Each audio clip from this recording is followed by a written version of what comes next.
One of my patients burned his house down. I understand why. When he walked into my office, it looked like he hadn't slept in weeks. He was middle-aged, probably in his 30s, wearing what looked like an old jean jacket and a baseball cap. He kept looking around the room, nervous, scared. He sat in the chair in front of me after we introduced ourselves. "Why don't you tell me why you're here?" "What do you mean?"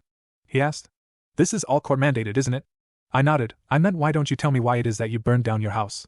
"I didn't file the insurance claim, if that's what you're asking." "No, I'm just here to try to understand the psychology behind your, well, decisions. You'll think I'm nuts. Insurance claim or not. What you did was illegal and very dangerous. Not letting the damn thing burn was more dangerous." I smiled. Now we were getting somewhere. He was tapping his leg fast, his eyes wildly jumping all over the room. "Why is that?" I asked. He watched me, no words coming from his mouth. I waited. These were the moments when keeping silent are key.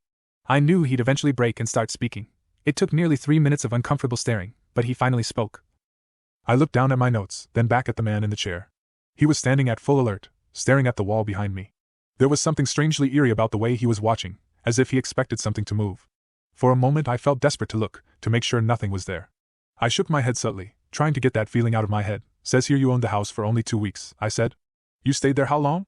"Slept there 1 night. "And in 1 night you decided to burn the place to the ground?" "I did after it. After it happened."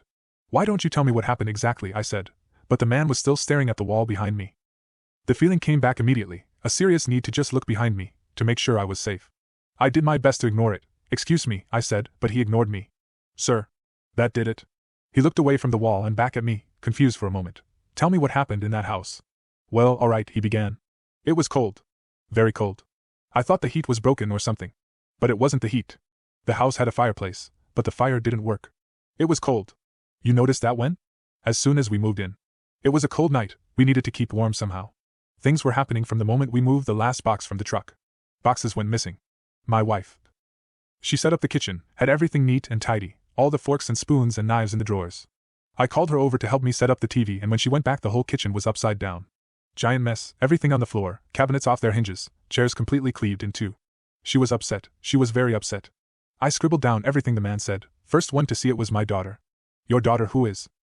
"Dead, yes," he said, fighting back a tear. He closed his eyes tight and continued to speak. "She was watching TV, had just set it up. Where she was, the couch in the living room wasn't pushed up against a wall or anything, there was space behind it. I guess she saw it once the TV turned black for a moment. You know how TVs do when there's a commercial or something. She was sitting on the couch, and it turned black for a second and she could see it on the screen, in the reflection. It was standing behind her. He was looking at the wall behind me again, and this time I couldn't resist. His story had sent chills down my spine almost immediately. I turned around, but there was nothing there. When I turned back the man was smiling. "Oh, don't worry, it can't get you." "What is it?" I asked. "I know the words, you see." "What words?" I asked. But I had a feeling I knew what he was about to tell me. When he'd been found by the firemen that night, they reported he'd been repeating some sort of gibberish over and over. "Their protection," he said. "You want to learn them?" I nodded, and the man smiled again. "Say them out loud, you only need to say them once, and they'll keep you safe." As skeptical as I was, his story and the way he kept looking behind me had made me nervous. I agreed to say them, figuring that any protection, real or not, might not hurt. I invited anyone reading this to repeat the words too. "Hopefully, they'll keep you safe. Repeat after me, Thinso. Thinso. Kedwi. Kedwi. Seeth. Seeth. Ya. Ya. Mesko. Mesko. Thinso Kedwi Seeth Ya Mesko. Thinso Kedwi Seeth Ya Mesko," I repeated. I held my breath, waiting. Would something happen? We sat in silence for what felt like an hour, but nothing happened. I almost started laughing at my own silliness. "Did you expect something to happen?" asked the man. I shrugged. "I guess so." "Did I do something wrong?" "No, like I said, it's just for protection. Just saying it once is enough. Now it won't get you." I nodded, sighed, and looked back down at my notes. There was still a lot to talk about. "Tell me about your wife," I said. "Well, she loved our daughter," he said. "She wasn't herself. I have a statement from you that says your wife woke in the night." The man nodded. "I woke up when I heard a loud banging coming from the hallway. Thought maybe it was the cat. But no, it was my wife.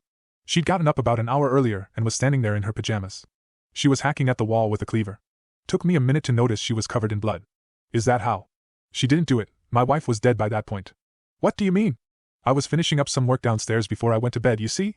I heard a commotion in our room. My wife was showering, so I figured she must have fallen. When I got up there, she was in bed. Wide awake but totally quiet. I don't understand. I didn't either at first, but now I know. I went downstairs for a bit to finish up my work, and when I came back upstairs, I kissed my wife goodnight. She was cold. I thought it was because the house was freezing. But no, that wasn't it. She was dead. I kissed and slept next to my wife's body for a few hours, and then it got up and went to the kitchen. That's where she grabbed the knife? Cleaver. And then? Well, it went for my daughter. I see. So am I crazy or what? I frowned. Well, there's a lot to unpack here. The trauma you went through that night, your wife, your daughter. It's hard not to see why you'd start a fire. You still remember the words? Said the man. Thinso kevi sithiamesco. What do they mean? I asked. But the man only smiled, then suddenly stood up and walked to the door. Without another word he opened it and walked out of my office. I couldn't sleep that night. For hours I tossed and turned in bed, feeling unusually cold. Then there was the clock. It was an old analog alarm clock I'd been gifted years ago. That night its ticking was unusually loud. Every single moment I thought I might be able to finally fall into a deep sleep. I could hear it ticking. Nothing made the sound go away, not even when I finally put it inside the drawer on my nightstand. As soon as I got comfortable, the ticking started again. An incessant tick-tock, tick-tock that hurt my brain. I turned back and forth in my bed and hid my face under the pillow until I couldn't take it anymore.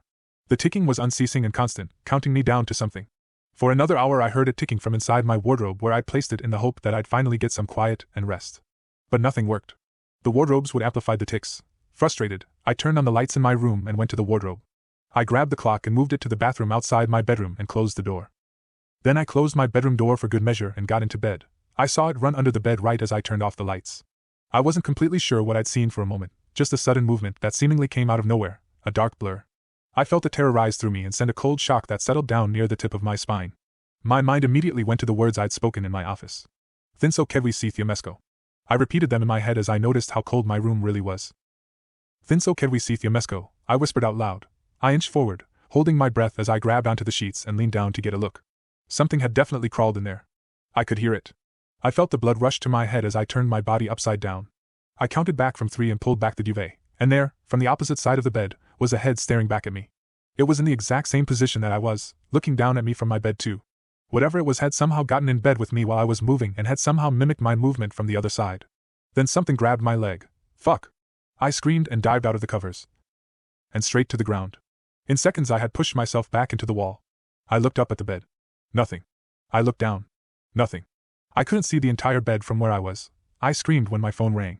I don't know why, but it somehow suddenly felt like a massive comfort, so I jumped to my feet and lunged for the bedside table where it sat vibrating away. Hello? I said. I looked around the room and turned on the lights. The room was empty. I breathed. Yeah, hi? We're calling about a patient, the girl from the house fire? What about her? She just woke up. Woke up? No, I thought she had died. No, she's alive, just barely managed it too. A bit hysterical. Though, we were hoping to get your professional opinion. I nodded, completely flustered. How had she survived her mother, that thing? How was she alive? I'll be right there, I said. She was covered in burns. Nearly all of her body was hidden under layers of gauze and slimy-looking gel. She just barely managed to turn her head when I walked in. Who are you? She asked. I could see she was in an immense amount of pain. Even just moving her jaw enough to speak looked like the biggest effort imaginable. I'm a therapist. I spoke to your dad. My dad? Yes. Is he here? I'd like to have a word with him too. How did? When did you talk to him? Just this afternoon, I said. He came to my office. We spoke for an hour. Are you sure that was my dad? Yes, he told me he burned your house down, told me your mother attacked you, said you saw something standing behind you on the TV. No, that's not.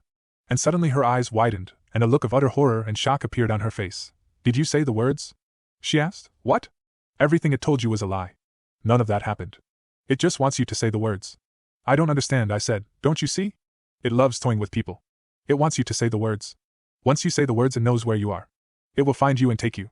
I looked at her, suddenly realizing what I had done. It tricked you. Just like it tricked my family.